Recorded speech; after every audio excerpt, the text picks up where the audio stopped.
British troops have been working closely with private arms companies as part of a government drive to promote military sales.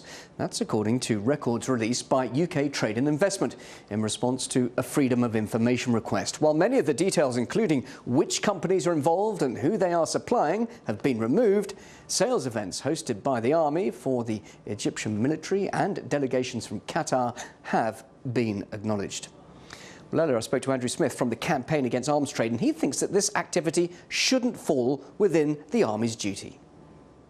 This is just one of the many ways in which the government has used itself to promote arms sales and to work hand in glove with arms companies. What's the problem with that, Andrew? I mean, surely the army is an obvious choice to act in effect as salesmen for weapons companies.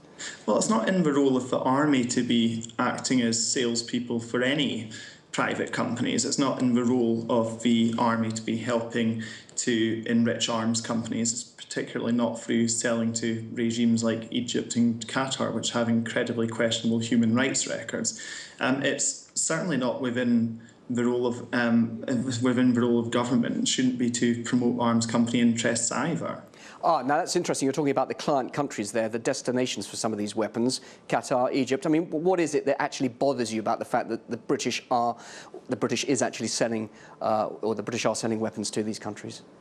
Well, part of the problem is the human rights records of these countries, but also because arms sales don't just provide military support, they also provide a strong political support.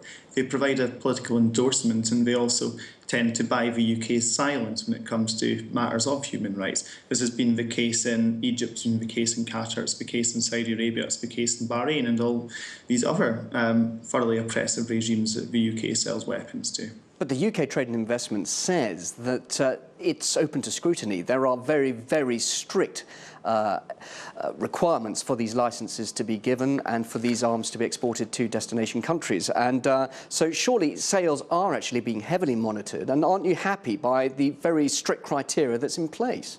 Well, the problem with the criteria in place is that we always hear about how rigorous it is and how strong it is, but nothing could be further from the truth. We see UK weapons being used by oppressive dictatorships around the world regularly.